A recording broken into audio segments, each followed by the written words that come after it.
waxaan ahaa hooyo subaxii habeenkiina ardayd wax barata Abu Khalid wuxuu sabray sabarkii Nabi Ayub calayhi salaam 2022 waxaan ka qalin jabiyay jaamacadda darajadan 93 boqolkiiba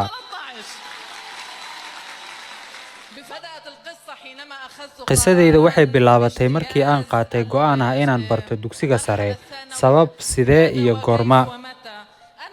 waxaan guursaday anigoo 16 sano jir ah waxaan dhalay 5 wiil waxbarashada waxaan ka maqnaa muddo 15 sano ah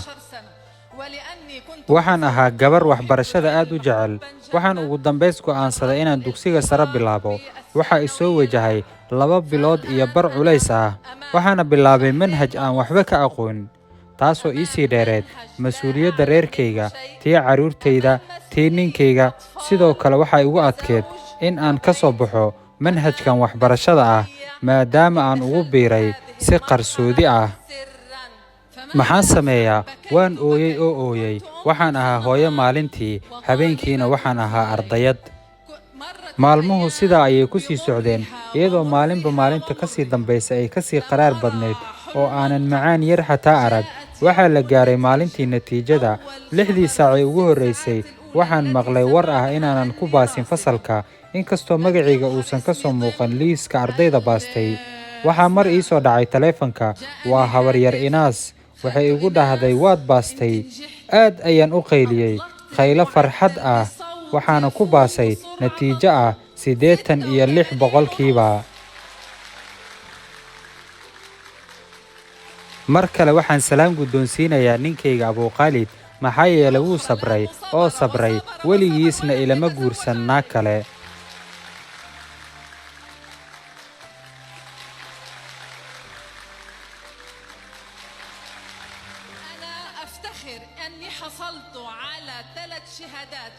waxaan ku faanayaa inaan helay 3 shahaadooyin ee ugu sareysa jaamacatul islaamiya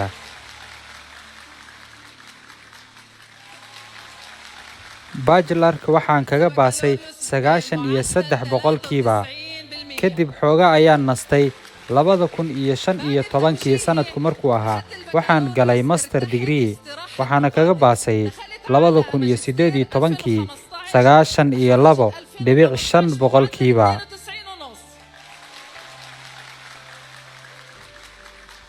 kadib shoogu wuxuu ahaa markii aan PhD-ga qaatay 2018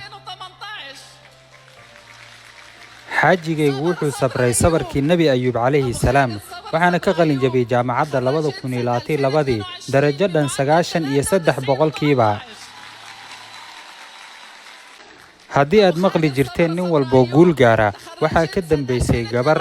hadda waa gabar walba guul gaartay waxaa ka dambeeyay nin miyaanay ahayn bal eeg hooyadan sida uu xaajigeeda ugu sabray iyo heerka ay maanta gaartay aragtidaada hoos inoogu reeb muuqaalkana si uu walaalo sidaadoo kale u wanaagsan u gaaro inoo sheer gareeya